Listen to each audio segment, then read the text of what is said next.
सशस्त्र बल सुरक्षा करेगा। और तब से लगभग एसएसबी के जिम्मे नेपाल भूटान की सीमाओं की सुरक्षा का काम आया। 2001 में 1751 किलोमीटर लंबी भारत नेपाल की बाढ़ बगैर की सीमा की सुरक्षा आपके जिम्मे आई और 2004 से 699 किलोमीटर लंबी भूटान की लंबी सीमाओं को आपको सौंपा गया और आपने हर जगह पे कठिन से कठिन परिस्थिति में सीमाओं की रखवाली और गांव के जो भारत के रहने वाले नागरिक हैं उनकी कुशलता की हमेशा चिंता की है। मित्रों, जब आप बॉर्डर बगैर की सीमा की सुरक्षा का जिम्मेदारी उठा रहे हो तब एक बात पर मैं निश्चित ध्यान दिलाना चाहता हूं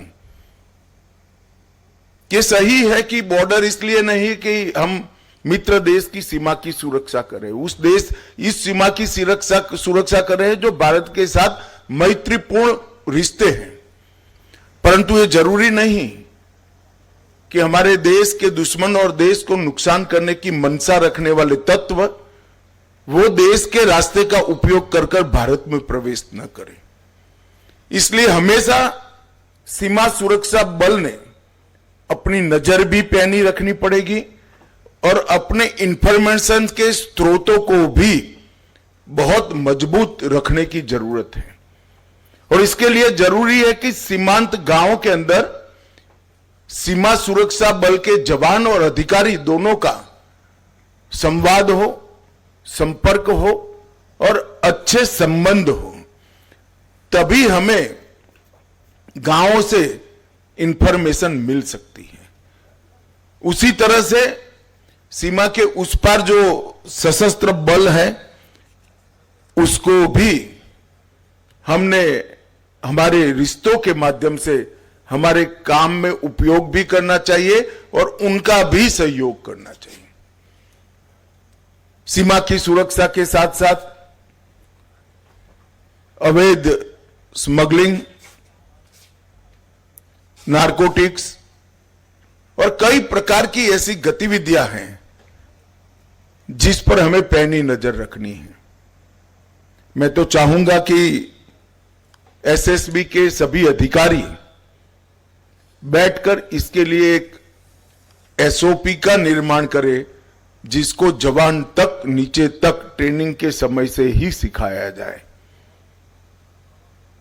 मैं निश्चित रूप से मानता हूं जहां बाढ़ लगी है, फेंसिंग है, वो सीमा की सुरक्षा करना सरल है।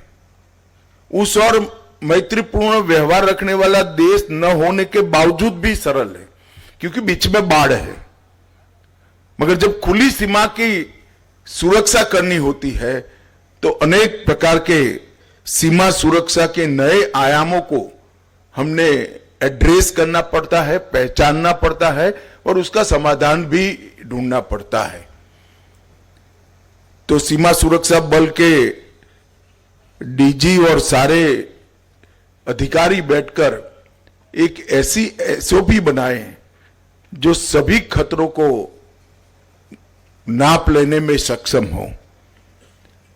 अभी कुछ दिन पहले मैंने वाइब्रेंट विलेज कार्यक्रम 2 का आसाम में लोकार्पण किया था और वाइब्रेंट विलेज 2 और वाइब्रेंट विलेज 1 मिलकर बहुत महत्वपूर्ण सुधार गांवों की स्थिति में करने का लक्ष्य हमारे प्रधानमंत्री जी ने रखा है। मुझे पूरा भरोसा है कि इस लक्ष्य को हम सिद्ध कर पाएंगे। नरेंद्र मोदी सरकार का बहुत प्राथमिकता वाला एजेंडा हमारे जवान और उनके परिवारजनों की सभी प्रकार की सुविधाएं बढ़े और कष्ट कम हो, ये है। इसलिए हमने आयुष्मान CAPF, आवास योजना, आवास वेब पोर्टल, प्रधानमंत्री छात्रवृत्ति योजना, बहनों को भर्ती करते हैं उनके अच्छे रहने की व्यवस्था, विकलांग अनुग्रह राशि को भी संरेखित करना, कई प्रकार के सुधार जवानों के कल्याण के लिए किए हैं।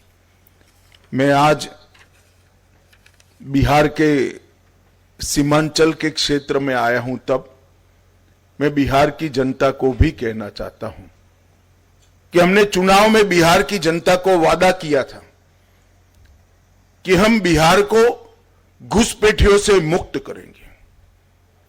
घुसपैठियों से मुक्ति से मतलब सिर्फ मतदाता सूची से नाम हटाना नहीं, हम कृतनिश्चयी है कि एक एक घुसपैठिए को भारत की भूमि से चुन चुन कर भारत के बाहर भेजने का कार्यक्रम करेंगे। और भारतीय जनता पार्टी स्पष्ट कर देना चाहती है, मेरी सरकार भी स्पष्ट करना चाहती है कि वादा चुनावी वादा नहीं है। नरेंद्र मोदी सरकार का यह दृढ़ संकल्प है कि पूरे देश को हम घुसपैठियों से मुक्त करेंगे। और ये पूरे सीमांचल क्षेत्र में ये शुरुआत कुछ ही समय में होने जा रही है। मैं खुद चुनाव के वक्त 4 दिन सीमांचल में रहा था, हर जिले में गया हूं और ये वादा किया है जनता को कि हम पूरे सीमांचल को घुसपैठियों से मुक्त करेंगे। आमतौर पर नेताओं के वादे जनता को याद कराना पड़ता है, मगर आज मैं सीमांचल की जनता को मेरा वादा याद कराने आया हूं, क्योंकि मुझे सीमांचल की जनता का सहयोग चाहिए।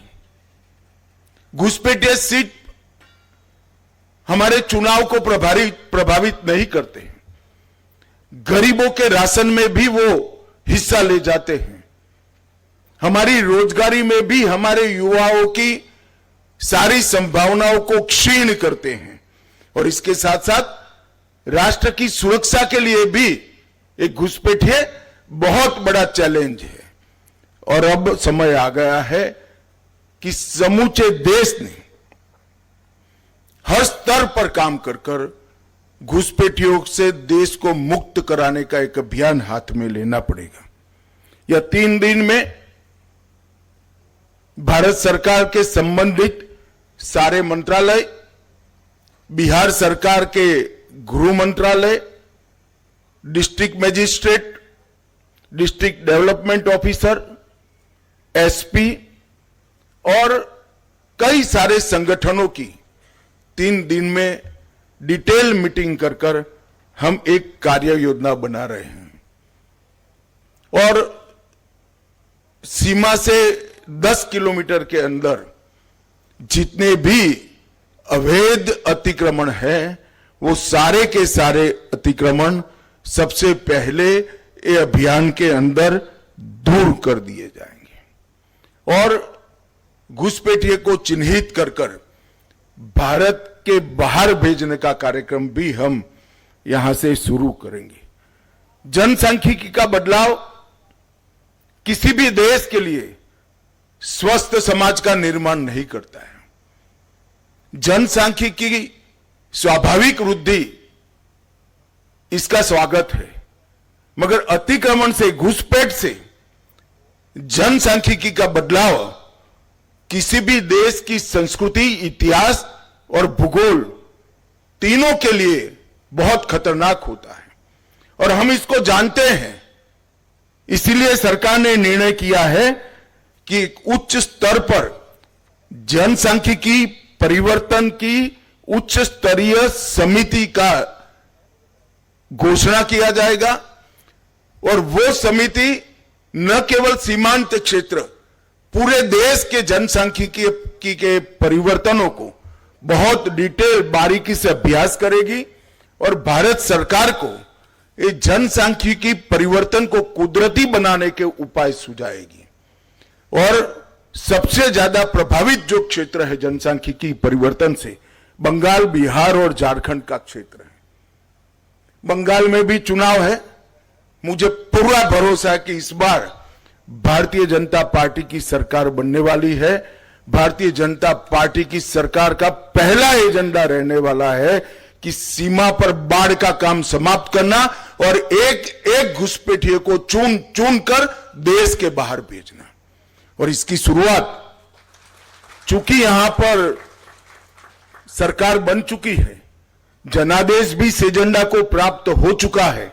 हम तो इसी मुद्दे पर चुनाव लड़े थे। हमारी विपक्ष की पार्टियों ने ये मुद्दे का विरोध किया था, मगर मैं तो आभारी हूं बिहार की जनता का कि अभूतपूर्व जन समर्थन हमें मिला है।